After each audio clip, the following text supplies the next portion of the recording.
आज हमारे साथ सफ़ी अली हैं जो सफियंदा यूनिवर्सिटी ऑफ रोम में आर्टिफिशियल इंटेलिजेंस के स्टूडेंट हैं। आज हम सफ़ी के पास आए से एक छोटे से कुछ सवाल करने हैं जिनके क्वेश्चंस की आज की डेट में सारे पेरेंट्स को बहुत रिक्वायरमेंट रहती है। सफ़ी थोड़ा सा इंट्रोडक्शन दीजिए, आप कब आए थे, क्या प्रोग्राम है, थोड़ा बताएं। Hi, I'm Syed Safi Ali. I'm 23 years old. Computer Science and Artificial Intelligence करने Sapienza University में आया था in 2022 through EduWire, Alhamdulillah, and I got the scholarship and the admission as well in one of the best courses at Sapienza. और yeah, that's my introduction. अभी मैं अपने final year में हूँ and I'm just studying at Sapienza and I'm finding it pretty good. Safi, अगर मैं बात करूं आपसे in terms of quality of education, आपने जैसे इंडिया में भी लाइक 12th ग्रेड तक पढ़ाई की है, आप कैसे अपने जो पढ़ाई है और इंडिया की पढ़ाई का डिफरेंस क्या है? आपके कई फ्रेंड्स भी हैं जो दूसरी यूनिवर्सिटीज़ में इंडिया में पढ़ते हैं, तो आप इसके बारे में थोड़ा सा बताइए प्लीज़। जी सर, ऑनेस्टली क्योंकि मेरे काफ़ी फ्रेंड्स हैं जो इंजीनियरिंग कॉलेज में भी पढ़ रहे हैं एंड हमारे काफ़ी डिस्कशंस हुए हैं कि यार हम क्या पढ़ रहे हैं और आप लोगों को क्या पढ़ाया जा रहा है। So what I like this कि हम लोगों का जैसे फर्स्ट ईयर वो होता है जैसे इंडिया में 4 साल का, वो आपका फालतू जाता है that you have to select, you have to study all the courses, फिर उसमें से आप सेकेंड ईयर से एक्चुअली पढ़ना शुरू करते हो। बट हमारे यहाँ डायरेक्ट अप्रोच थी हमेशा से and the course design was also good. Universities अब ऑब्वियसली हाई रैंक्ड हैं तो उसकी वजह से टीचर्स भी अच्छे हैं, कुछ का थोड़ा सा डिफ़िकल्टी आती है बट वो फिर भी आप you are able to cope up. मुझे मेरे कोर्स के बारे में ये अच्छा लगा था कि दैट इज़ डिज़ाइंड वेल, कि अगर वो इंसान उसे अच्छे एक्चुअली पढ़ता है सही से इन द राइट मैनर तो उसको पता चल जाएगा कि हाँ भाई कंप्यूटर साइंस क्या है and what is AI and you can actually learn from it. तो काफ़ी डिफरेंस है क्वालिटी ऑफ एजुकेशन में, सर्विसेज में।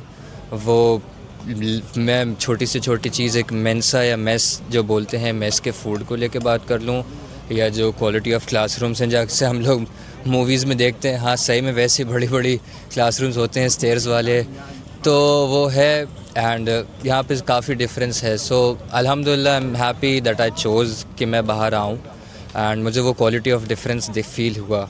सो या इंडिया में तो अब हमें पता है थोड़ा भीड़ भड़का वाला ज़्यादा हो जाता है, एवरीवन इज़ देयर। यहाँ पे कम स्टूडेंट्स होते हैं और काफ़ी कल्चर्स से भी होते हैं बट स्टिल आपको अच्छा क्वालिटी मिलती है। अच्छा सफ़ी, एक बहुत इम्पॉर्टेंट पॉइंट है, मेरे पास आजकल ज़्यादातर स्टूडेंट्स आते हैं तो पहली चॉइस उनकी होती है कि नहीं साहब मुझे सिर्फ सपियंजा यूनिवर्सिटी ऑफ रोम में ही जाना है या बलोनिया में जाना है। तो मैं बस आपसे इतना जानना चाहता हूँ, क्या इतना आसान है यहाँ पर पढ़ना कि एक स्टूडेंट है अगर वो एवरेज है तो वो कोप अप कर सकता है, पढ़ाई कर सकता है इस यूनिवर्सिटी के अंदर? बस ये मुझे थोड़ा सा इसके बारे में आइडिया दीजिए। नहीं, ऑनेस्टली मैं जब आया था तो मुझे पता चला कि हाँ you need to be at least a very good grader and scorer to be able to study here. एक तो एडमिशन ही हमारे यहाँ काफ़ी मुश्किल होता है, आपको उसके लिए भी अच्छे ग्रेड्स एंड एवरेजेस होने चाहिए। And then Sapienza is very strict on their policy के भाई टॉप बच्चे मतलब टॉप बच्चे, तो इट्स नॉट ईजी कि आप ये सोचो कि बस हाँ जैसे कॉलेजेस और स्कूल्स में निकल जाता है यहाँ पे भी निकल जाएगा। यहाँ पे एक एक्स्ट्रा एफर्ट पुश देना पड़ता है तो आप कर पाते हो।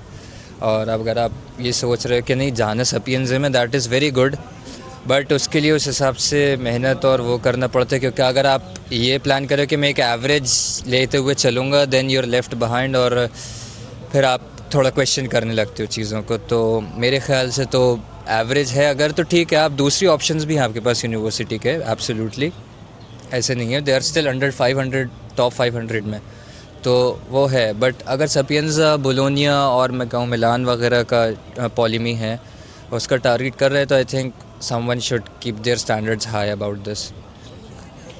अच्छा सभी, अब एक और इम्पॉर्टेंट क्वेश्चन है कि अभी जैसे आपने बताया कि आपको पूरी स्कॉलरशिप मिली हुई है 100%, अब मुझे इसमें बताइए इसमें कि आपका फूड वगैरह कवर रहता है, हॉस्टल कवर रहता है नहीं रहता है, ये थोड़ा सा और बता दीजिए। ये सर एब्सोल्युटली, हम जब फर्स्ट मंथ में आते हैं आफ्टर अ वाइल, आफ्टर हमारे डॉक्यूमेंट्स सारे वेरीफाई हो जाते हैं तो उसके बाद हम लोगों को अकोमोडेशन और हमारी स्टाइपेंड मिलता है इन आर बैंक अकाउंट्स, वो हमें इटालियन बैंक अकाउंट्स में हमारे मिलते हैं।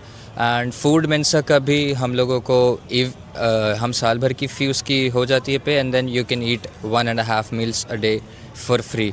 और अगर आपको पे भी करना होता है then you still pay very less कि अगर आपको थर्ड मील भी खाना है, बट ओवरऑल आप समझ लें फ्री ही होता है। अब आप मेरे ख्याल से तो 4 दिन में नहीं खाएंगे खाना, 4 या 5 बार तो।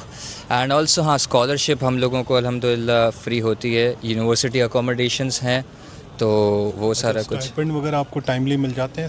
स्टाइपेंड यस, अगर आपका डॉक्यूमेंटेशन सही है, आप टाइम पे अपने डॉक्यूमेंटेशन सबमिट करो and then you get your stipend on time. तो इट्स मोर लाइक आप जैसा करोगे वो वैसा मिलेगा। तो यस, आप अपना डॉक्यूमेंटेशन करो, आपको मिल जाएगा। अच्छा, बस एक लास्ट क्वेश्चन करते हुए मैं क्लोज़ करूँगा सफ़ी, बस मुझे इतना बता दीजिए कि यहाँ पर क्या होता है ना कि सारे होता है कि भाई 12th ग्रेड के बाद जा रहा है बच्चा, और हमारा बच्चा जो है वो सबसे सीधा है, तो वो सबसे बड़ा एक कंसर्न होता है। तो मुझे बताइए यहाँ पर सेफ्टी कैसी है, क्या सिक्योरिटी है, मतलब कोई प्रॉब्लम तो नहीं है रात में निकलने से, या कुछ ऐसा तो कंसर्न नहीं है कि बच्चे के साथ कोई क्रिमिनल एक्टिविटी हो, कुछ हो, तो इसके बारे में थोड़ा बताइए। Very good question sir. ये तो ऑनेस्टली मुझसे भी काफ़ी पेरेंट्स और हमारे रिलेटिव्स पूछ चुके हैं, is everything fine and is it safe? तो यस, अल्हम्दुलिल्लाह हर चीज़ सेफ़ है and it's really clean out here कि आप you don't have to be. लोग यहाँ पे बहुत कॉमन है, रात के 11 बज रहे हो, 12 बज रहे हो, वो बाहर जा सकते हैं, आ सकते हैं, स्टोर्स जा सकते हैं, तो there is never a problem कि यहाँ सेफ्टी की इशू हो। ये the people are very good here, the people are very concerning here about you, they are concern about you. अगर आपके नेबर भी हैं या आपके रूममेट्स भी हैं आसपास वाले, तो वो हमेशा आपकी सेफ्टी की ध्यान रखते हैं। बट ओवरऑल यहाँ पे कभी भी पर्सनली मैं भी 20 साल का था, आया था, फर्स्ट टाइम इंटरनेशनल ट्रैवल किया लाइफ में, आई वाज स्केर्ड, बट रोम में धीरे धीरे यहाँ रह के, ओवरऑल इटली में भी मैं जहाँ पे भी गया हूँ, मुझे कभी ऐसा फील नहीं हुआ कि this is an unsafe place. And also for the girls, क्योंकि हमारी क्लास में दूसरी लड़कियाँ भी हैं एंड एवरीथिंग, पेरेंट्स क्योंकि उनके बारे में स्पेशली कंसर्न होते हैं, so it is actually very safe तो उसमें कोई फ़िक्र की बात नहीं। चलो सफ़ी, थैंक यू, आपने इतना टाइम दिया, और आज संडे होने के for your future and Thank you so career, much, sir. Thank Thank you. you so much.